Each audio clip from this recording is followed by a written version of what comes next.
Hey, what's going on, everybody? It's me, Tyrone, the ambassador, and I'm back with another video again. And as you can tell, I have a few special guests with me on this week here helping me to close out this session on fasting. So as you know, when fasting comes, it kind of affects everyone in the household. I'm talking about from preparation of meals, to everyday routine activity. So how do you incorporate your children into the fast to where they can understand it and learn to appreciate it as they grow older?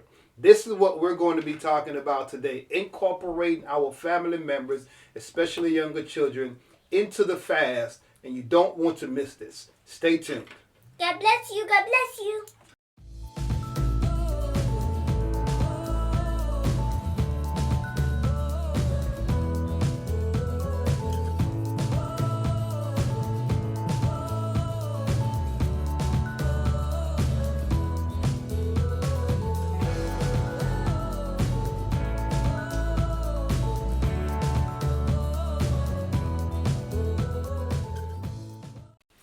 All right, so here goes tip number one.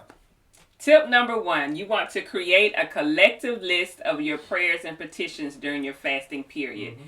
So Tyrone and I have been fasting for quite some time. We learned how to fast before we were even married. Yeah, back in Yokosuka, Japan, when we first met. That's correct. And so we knew how to pray, we knew how to fast, but we knew how to do that as individuals. Yeah. We didn't know how to do that as a couple, as a union. Or as a family. No, definitely not as a family. Yeah. So even when we were married, he had his times of prayer and fasting, and he would do his time and his prayer and his fasting, and I would have my times of prayer and fasting. And we were taught as young believers that once we married, we should share with our spouse those times of fasting so they understood what we were doing. But in terms of sharing our prayers during the fast, we didn't really get into that part until we start growing together as husband and wife, and again start having children and start encountering these differences that need to be addressed. Exactly. And so that led us to start not just sharing our prayers with one another, but we started writing them down, and we have index cards that we would put them on. These are my prayers that I would give. How old is this one? We had that for a while. This one's about 2 years old. And then this is another one. This one says Consecration 2016. So we've had this one for a while. We've kept them because we want to make sure we keep track of our prayers as being answered, and we have something that we can always go back to and continue to pray on those things, and even fast again for those things if need be until we see the results.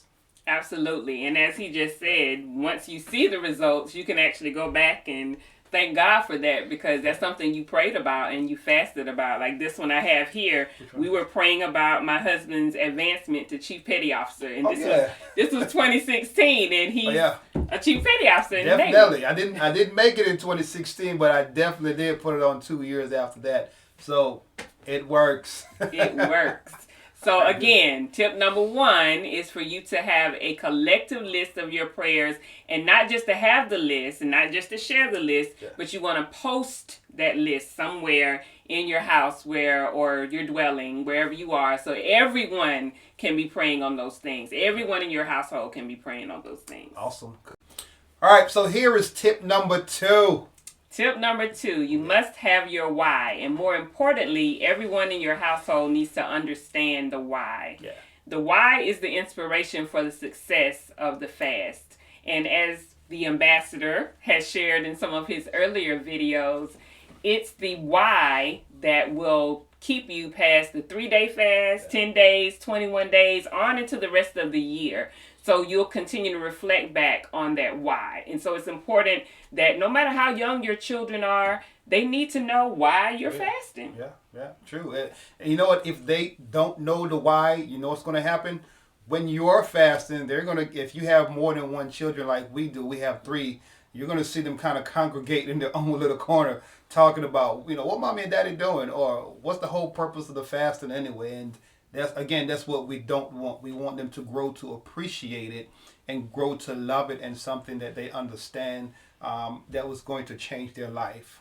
And not only that, you want them to be able to have enough understanding of it. They're going to incorporate it on their own times. Yeah. They won't wait for mommy and daddy to call a fast. They'll understand what times. That is what we hope for. Absolutely. We want them to be able to have an understanding of it, that they're coming to us and saying, Mom, Dad, I'm going on a fast, and then they're sharing with us what their prayers are so that we can be praying for their success during their fasting time. Because even after they go off to school and they're not in your household anymore, you want them to still apply this practice. Yeah. It's a discipline. Awesome. Cool. All right. What's next? Tip number 3, create an activity around the fasting period. Oh, yeah. So, as we said earlier, it's not just about the food. No. So it's important that they be able to, one way to incorporate them into the fasting time, especially if your children are not actually doing the food portion where they're not abstaining from certain things in their diet, then they need to know what that period is going to change and what it is they're expected to do, or how they're going to grow and how they're going to develop during the fasting time. So that's something that they are aware of, they can expect, and hopefully in the future look forward to. Yeah, we prep our children a week or two before the fast even started. Like I stated earlier in one of my videos that it's important that we start planning the fast and weaning away from certain things so we can start the fast before the fast. And so we actually tell them up front there will be no TV.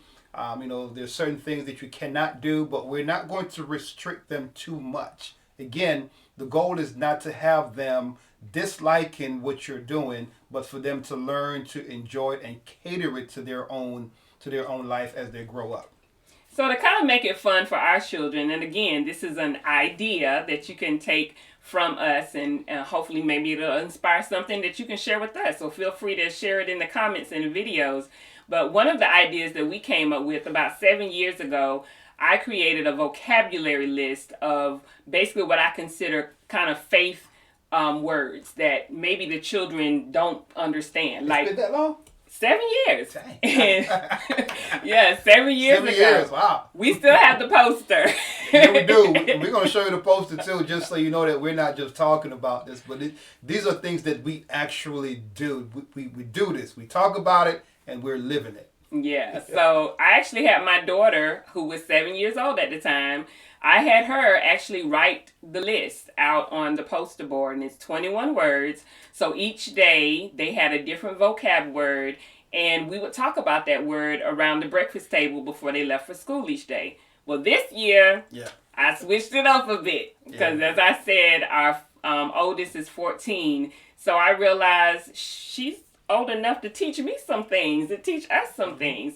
So what we incorporated this year, rather than just taking the vocabulary word and we're talking about it and me making sure that they understand the meaning of it around the breakfast table, I asked them to take that word, search it out in the scripture. On their own.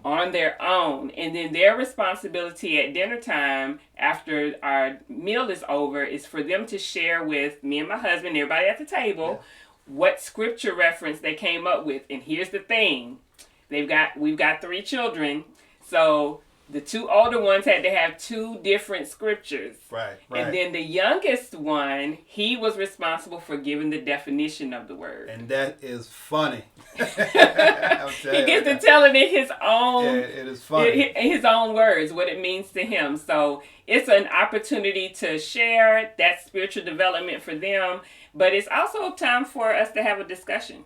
Yeah, it would definitely. So sometimes they, interpret the scripture wrong. We're not looking for perfection.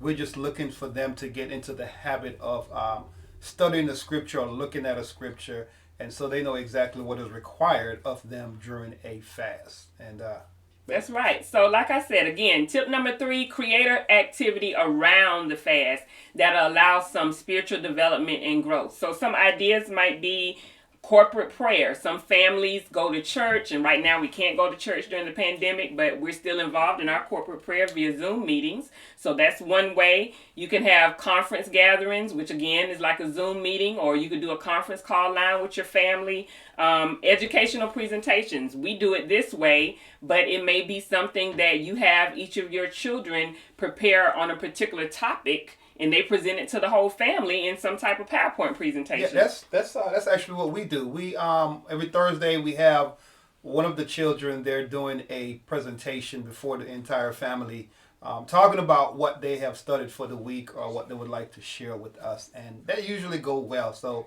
that works. Also at the dinner table we have sporadic conversation about certain things. So we really don't try to put them in a box. We, like my wife was saying, we give them the why and we provide some type of guidance for them to follow, and they always deliver. That's right. Even the younger ones. So you know what? I think now is a good time for us to start bringing the children up and hear what they think. I don't know what they're going to say. None of this is basically scripted. We're just speaking from the heart and sharing with you exactly what we do. So these children, they're children. That's all I'm going to say.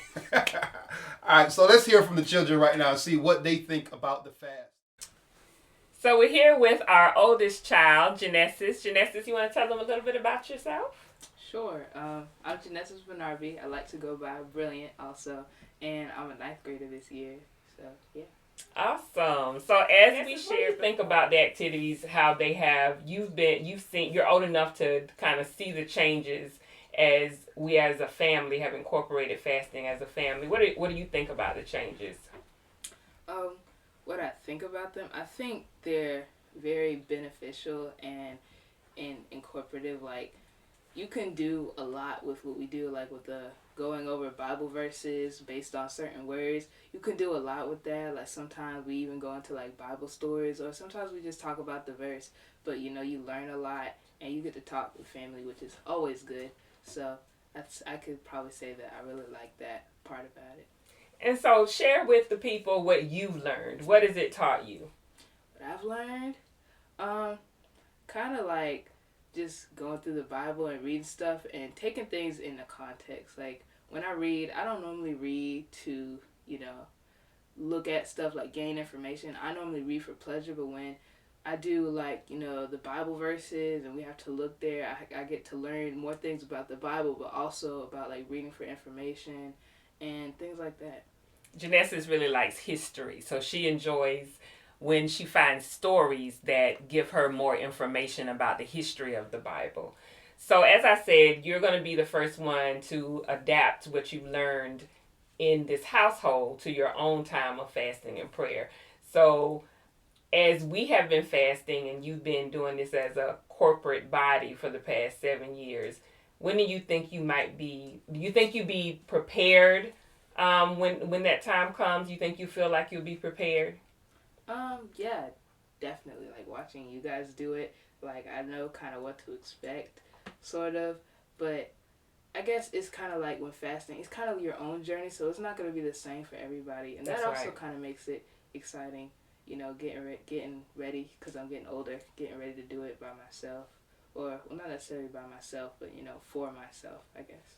And that's a great tip that we hadn't even thought about, coming from the mind of a 14-year-old. The fast is not the same for everyone. So you're not going to have the same thing in your family, even as a corporate body. You're not going to experience it the same way. So tell us something you don't like about the fast.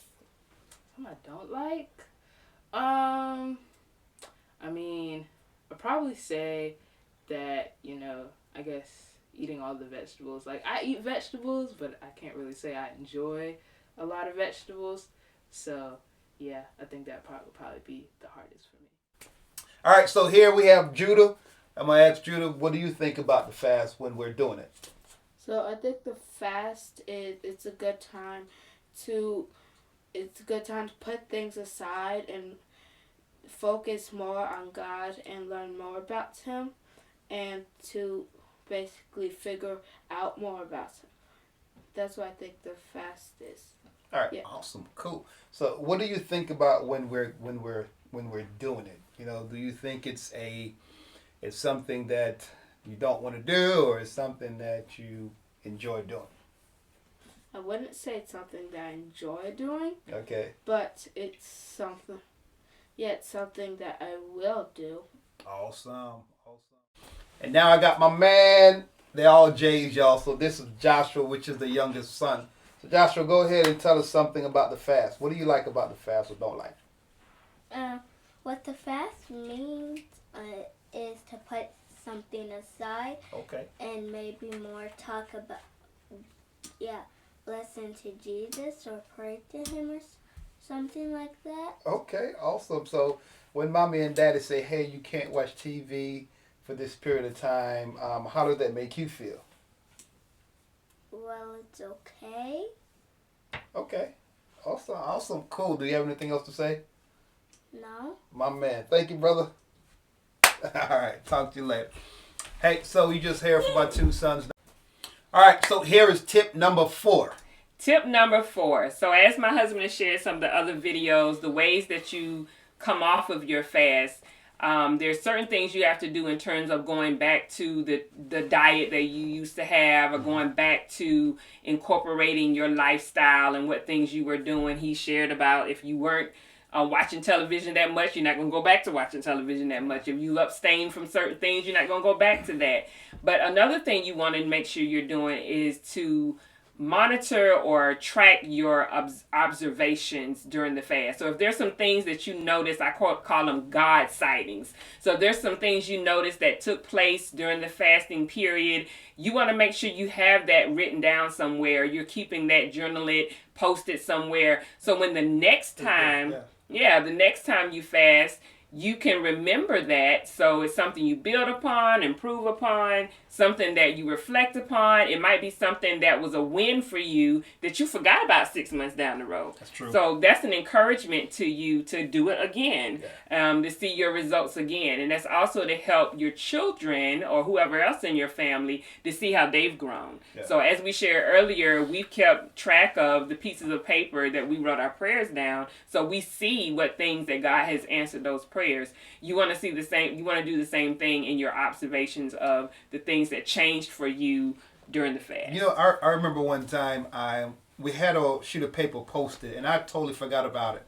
And I was going down the list, and I was like, "Oh my God, God answered that one." I didn't even realize that we had it on a sheet of paper for something that we were actually expecting. You know, sometimes you forget. I mean, we look at the paper, but sometimes we don't always have it in front of us, and so we forget. But then that day come when you find the paper again and you see for yourself that God really answered this. We really received this. It really manifested. It helps you moving forward, and you get really excited about it and ready to fast again and ready to discipline yourself even more. That's right. And as he said earlier, it's also showing you, it's your own testimony that fasting works. You can share your testimony that fasting works. So to reiterate, the whole purpose of sharing this with you all is to let you see that everyone can participate. Yeah. Everyone in your household can participate. And then in the end, you'll see how this collective joining in fasting and prayer brings about fruitfulness, like a bunch of fruit. It's not just one thing that you're looking at. You can see a bunch of fruit from your whole family, like grapes on a bunch. Yeah, you will see fruit, but I mean, I will tell you this, it wasn't easy getting everyone on the same page, but some commitment and consistency, we're there. We got there. You know, it was worth the struggle going through and making sure the children understood, and us being on the same page, that played a part in the difficulties. But like I said, we learn and we grow, and now we're able to share this with you, and hopefully you will take these suggestions and apply them to your own life, or come up with your own idea and share it with us, share it with somebody else. You know, anything else, babe, we have to say before we... All right, so thank you very much for tuning in. Again, I'm the ambassador, and thank you for watching. Please share this video with someone else, because I think this is a very good one, because I have somebody special right next to me right here. Anyway, God bless, and I'll see you later.